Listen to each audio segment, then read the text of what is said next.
Okay, hi everyone. So here's my story.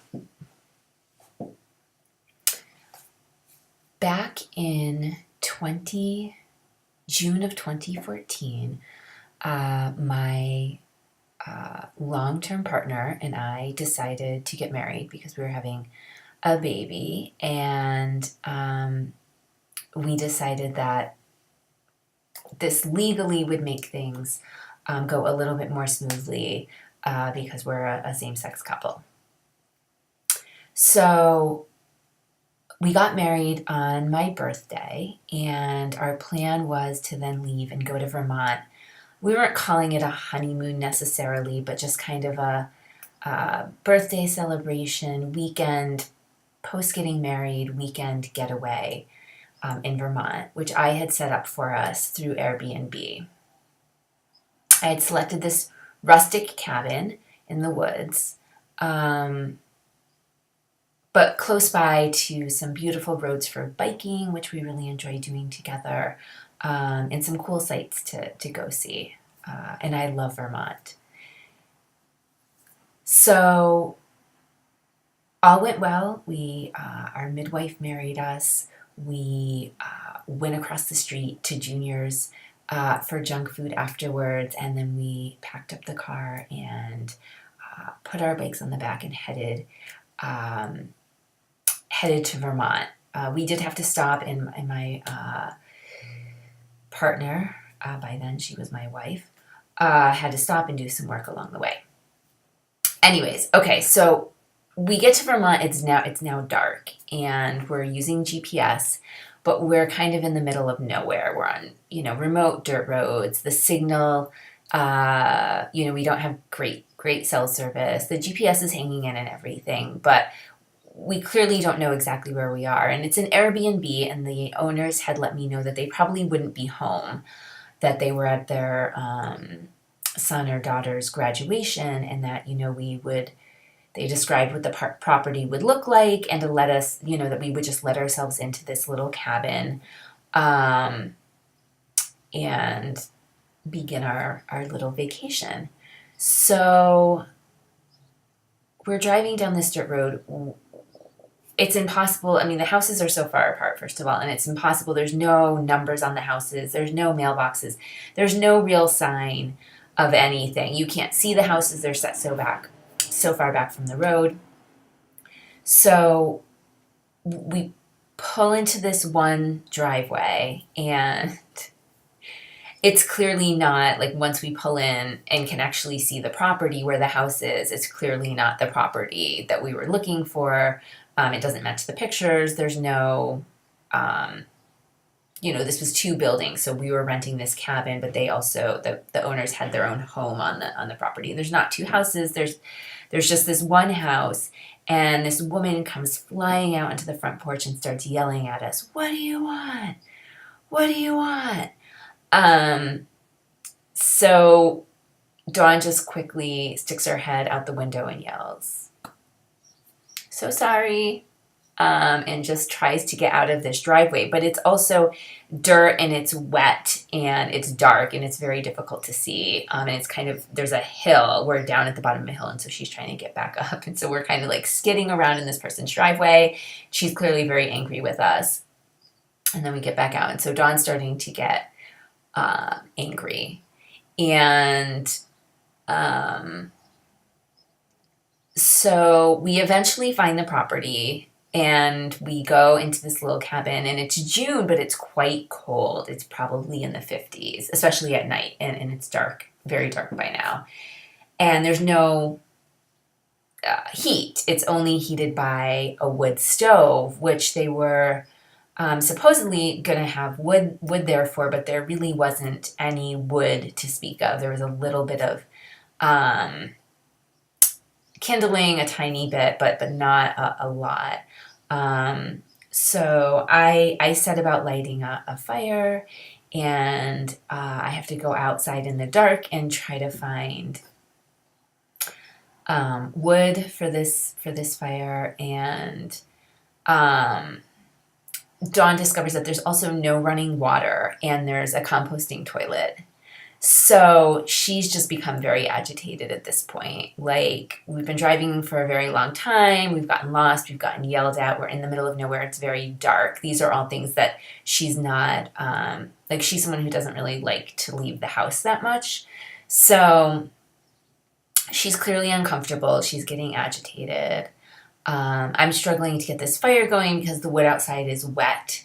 It had rained that day. And it's not a good start to the weekend or to our marriage. So we decide to just get under the covers and stay warm as best we can and hope that the morning, makes things better. So we get up in the morning and we're, using the composting toilet, which Dawn is frightened of because she thinks there's like snakes or small animals in there. And then there's like this giant jug of water with like a hand pump on it that you use for water. So I make coffees for us, and we want to kind of start our day. Our thought is to go out to breakfast. But I hadn't really strategized the surrounding area because I thought I would do that when we got there. But there's no cell service at all, and there's no Wi-Fi. So we're now basically, we don't know where to go to get food or anything. So we eventually find our way into a neighboring town, which actually happened to be in the New Hampshire side of the border in Hanover, where Dartmouth is. And we eventually find a place to eat. We're very hungry at this point.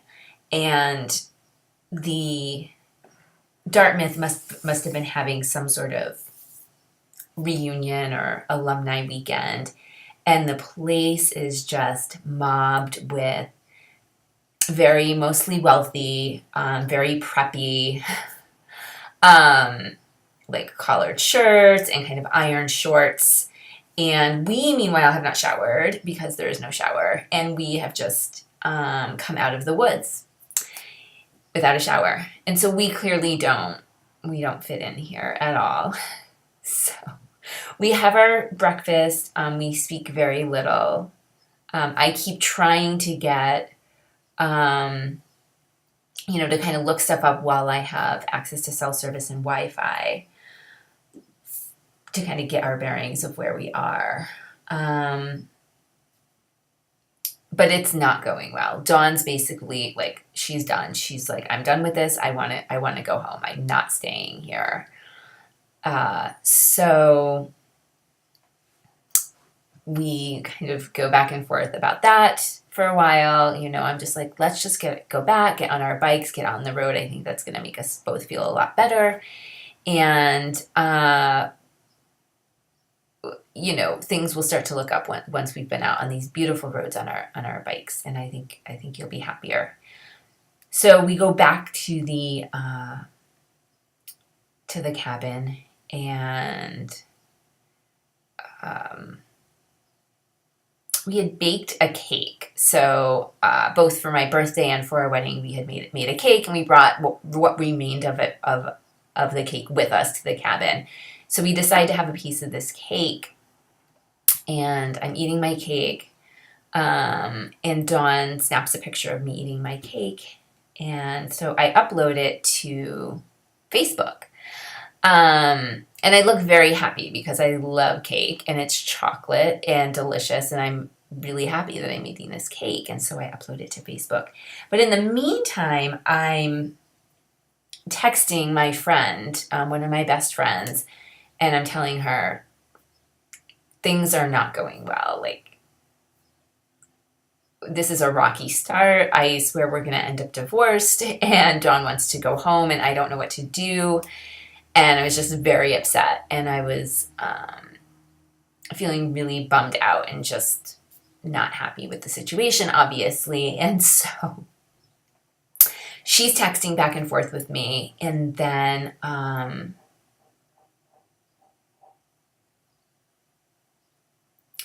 trying to remember. At this point, we must have gotten Wi-Fi, access to Wi-Fi somehow, because how would I have done this? And I don't remember that part of the story.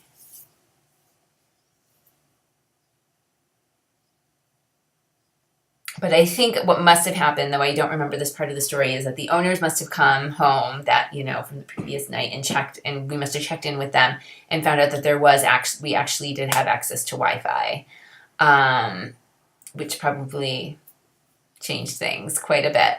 But meanwhile, so my friend and her boyfriend, they're back in Albany in their apartment, and he's like in one room and she's in another room.